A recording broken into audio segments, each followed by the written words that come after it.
I myślę, że to po prostu nie ma sensu, nie? To jest stracony głos. Jest kandydatem, który nie spełnia pewnych podstawowych założeń społecznych. Uważam, że przez jego po prostu chorobę, bo chyba z tego co kojarzę to ma Aspergera, uważam, że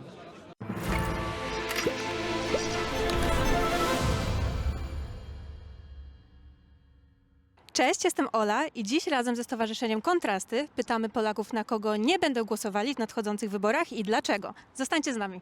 Nadchodzą wybory prezydenckie. Na kogo pani na pewno nie odda głosu? Na Mencena. Na pewno chyba nie zagłosuję na Rafała Trzaskowskiego. Ja nie zagłosowałbym na nikogo, najchętniej nie poszedłbym na wybory. Moim zdaniem każdy idzie na YouTube'a, to nie mogę mówić brzydko. A dlaczego nie na Mencena?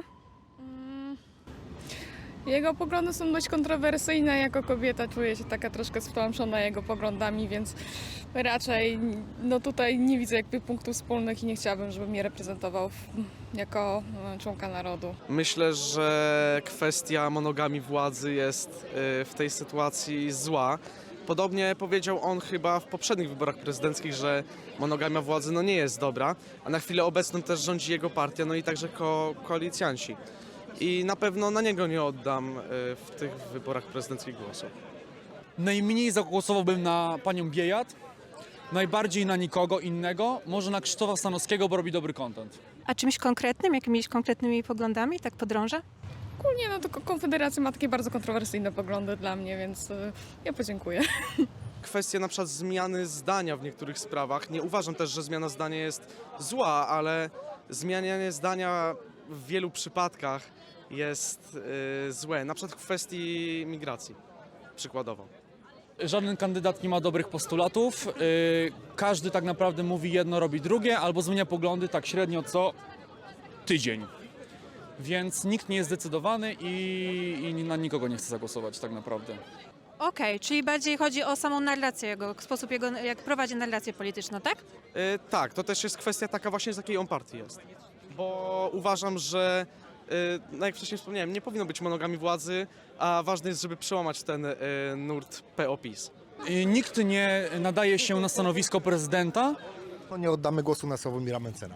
To jest To pewne. na 100%, nie? Na pewno nie oddam głosu na pana Mencena. No, wystarczy Faszystą.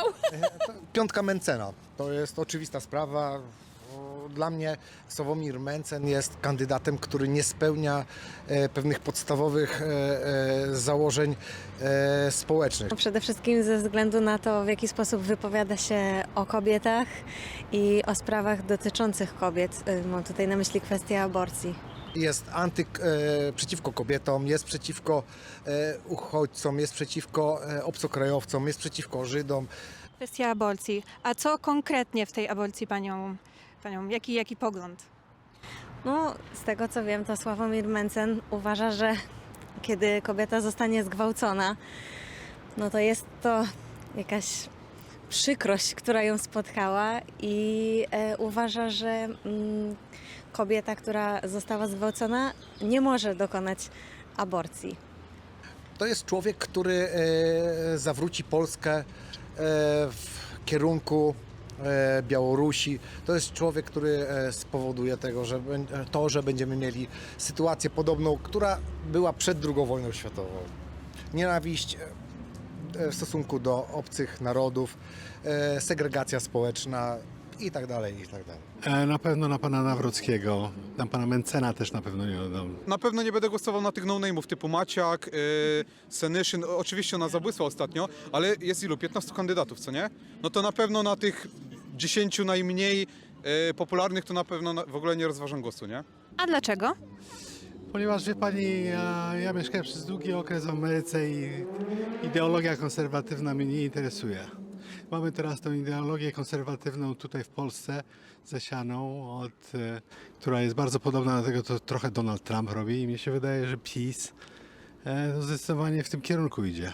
Oni nie mają tak naprawdę szans nic zmienić, oni mówią, że dobra, mam szansę wejść do drugiej tury, ale oni tak naprawdę nie mają szansy, trzeba być realistą. I myślę, że to po prostu nie ma sensu, nie? To jest stracony głos. Tak mi się wydaje. Pan Nawrocki to jest zagrożenie dla polskiej demokracji. Mam takie wrażenie. Ja w ogóle jestem za tym, żeby wprowadzić taki system, że kandydat na prezydenta musi wnieść 5 ustaw, które na pewno będzie spróbował wprowadzić, bo to jakby zmusi ich do działania, zmusi ich do dotrzymywania obietnic, nie? To jest według mnie bardzo fajny pomysł. O, wie pani co, to jest trudne pytanie. Wiem, na kogo oddam, więc ta lista osób, na które nie oddam, jest długa, a nie wszystkich kandydatów znam. A tak kogo pan najbardziej kojarzy, z kim pan się najbardziej nie zgadza? Nie zgadzam, no nie wiem, może z Mencenem. Na pewno nie jest to moja bajka. No mówię, generalnie wiem już, na kogo chcę zagłosować, więc reszta tak troszkę mniej mnie interesuje. Pan Mencen jest troszeczkę lepszy, zdecydowanie, ale wie pan, on reprezentuje coś, co w Stanach też jest bardzo popularne. To jest ta cała ideologia libertariańska. Znaczy chodzi o to, że zlikwidować po prostu rząd kompletnie, wszystko zostawić dla rynku. Mi się wydaje, że to jest absolutnie nierealne i to są tylko mrzonki. To jest następna ideologia, trochę podobna do komunizmu, tylko w odwrotną stronę. Wie pani co, tak, bo przypomniałem sobie też, że kandyduje Grzegorz Braun, a jak dla mnie no to jest postać, że tak powiem, która nie powinna w ogóle być w polityce po jego różnych wybrykach. No, pamiętamy wybryk w Sejmie z gaśnicą, ale są też różne inne. I szczerze mówiąc, jak tylko ten człowiek odezwie się, to że tak powiem, można się za głowę złapać i sam fakt, że on kandyduje w wyborach prezydenckich, jak dla mnie, no to jest troszkę w ogóle nie mieści mi się w głowie. Myślę, że na pewno nie oddam głosu na Grzegorza Brauna. Z takiego powodu, że jego poglądy są kompletnym przeciwieństwem moich tak naprawdę. Dodatkowo jego powiązania czy to rosyjskie, no tak naprawdę on ma bardzo dużo powiązań też z rosyjskimi ludźmi, co też jakby trochę budzi we mnie takie zastanowienie, czy on na pewno chce dobrze dla Polski. No i jego podejście ogólnie do ludzi, podejście do tematu imigrantów na pewno mi przeszkadza. Jego podejście też do środowisk, czy to LGBT, czy to do tematu aborcji. No tak samo jego podejście do ekonomii, kompletnie jakby jest to odwrotne podejście do świata i do światopoglądu niż to, co reprezentują moje poglądy. Dla mnie to Mencen. Mencen? Tak. Okej. Ja też Mencen i ta kandydatka lewicy też nie pamiętam, jakby nie idę w skrajności, że tak powiem. Biejat chyba, tak. Okej, dobrze. Nawrocki. Nawrocki. Sądzę, że Mencen. Uważam, że nie pasuje mi jego program wyborczy.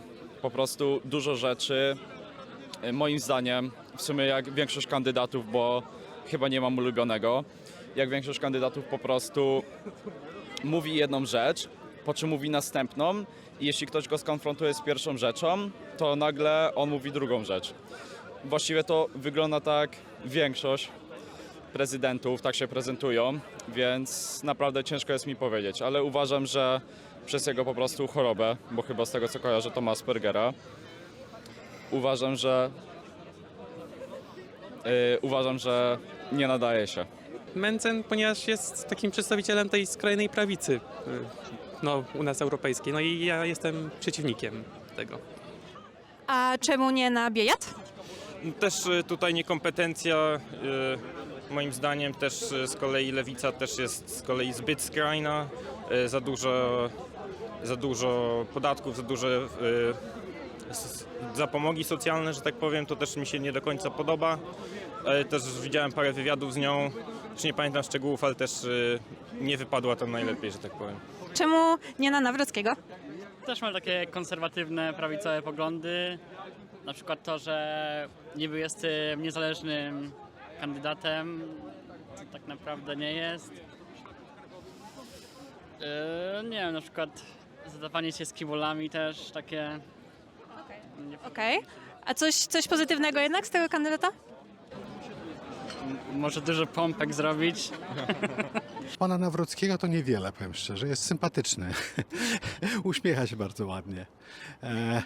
Pan Mencen mi się wydaje, że ma zdecydowanie możliwości, to młody człowiek jest. Czyli wydaje mi się, że w pewnym okresie, jeżeli przejrzy na oczy i trochę zajmie się realiami polityki, a nie jakimiś ideologiami, to być może ma szansę, żeby uzyskać kiedyś moje poparcie przynajmniej.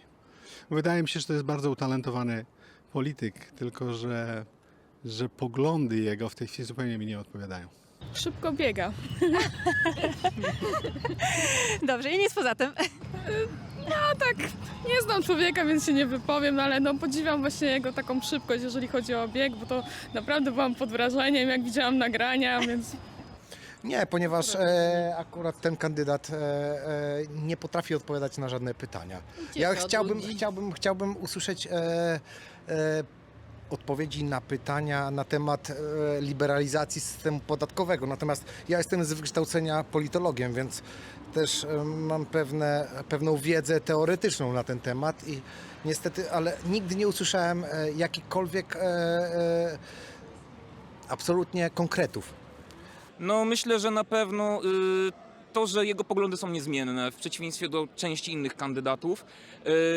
To, co powie Grzegorz Braun, tak naprawdę zawsze jest, zawsze utrzymuje swoje poglądy. To nie jest tak, że powie jedną rzecz i nagle następnego dnia czy następnego tygodnia po prostu nagle zmieni zdanie. Zawsze wszystko jest gdzieś tam opowiadane naokoło i te konkrety są gdzieś tam ukryte. A jak ktoś chce się zapytać pana Sławomira Mencena o konkrety, to pan Sławomir ucieka. No to jest dla mnie dziwne i wydaje mi się, że wynika to z tego, że sam nie zna odpowiedzi na to pytanie. Jak by chciał to zrobić? Nie wiem, jedynym pozytywem to jest chyba to, że polska demokracja kogoś takiego w ogóle uwzględnia, tak? Ale to nie jest jego pozytyw, to jest pozytyw naszej sceny politycznej, a nie widzę raczej. Wolałbym, żeby on nie był na tej scenie politycznej, może tak. Ma fajną fryzurę? Jest to jakiś plus. Dobra, a u pana? Ja myślę, że podobnie co kolega i też jak dziennikarze zadawali mu różne pytania, na które po prostu nie był gotowy odpowiedzieć, to po prostu ich unikał. Też jakby nie wykazał tej kompetencji, też ma skrajnie antyunijne poglądy, co też nie jest do końca jakby dobre dla Polski. Obecnie się wypowiada też w dziwny sposób na temat sytuacji na Ukrainie, taki, że na przykład nie chce przyjąć Ukrainy potem do NATO, nie chce w ogóle ich wspierać. Ogólnie też ma bardzo skrajne poglądy, też właśnie chociażby, że chciał prowadzić płatne studia. Wiadomo, że on niby zarzeka się, że tego nie zrobi, no ale jak wyraża takie poglądy, jest prezydentem, to gdyby jego partia uzyskała większy wpływ w Sejmie, na pewno by taką ustawę podpisał. Ogólnie takich dużo prawicowych zmian, które są skrajnie po prostu i konserwatywne, no i są po prostu złe dla społeczeństwa. Zalety? Myślę, że w jakimś stopniu, jeżeli bym się w to zagłębił, to bym znalazł jakieś zalety tego. Może w jakiś sposób on ją prowadzi, ale nie zagłębiałem się w tę kwestię, ponieważ uważam, jak już wcześniej wspomniałem, że to nie jest taki właśnie kandydat, też związany na przykład z moimi poglądami politycznymi. Niektóre akurat reforma systemu podatkowego, którą Mencen proponuje, mi się wydaje, że akurat jest potrzebna i że te podatki są zbyt skomplikowane. Myślę, że to jest pozytyw, no ale jakby negatywy przeważają nad pozytywami zdecydowanie. Problem jest taki, że Mencen oferuje tylko cięcia podatku. Ale też chyba prostsze obliczenia tych podatków dla przedsiębiorców i dla wszystkich, żeby łatwiej było faktycznie rozliczać się z tych podatków. To jest plus, ale jeden z kilku tylko. A wy? Na kogo na pewno nie zagłosujecie w nadchodzących wyborach prezydenckich? Dajcie znać w komentarzu.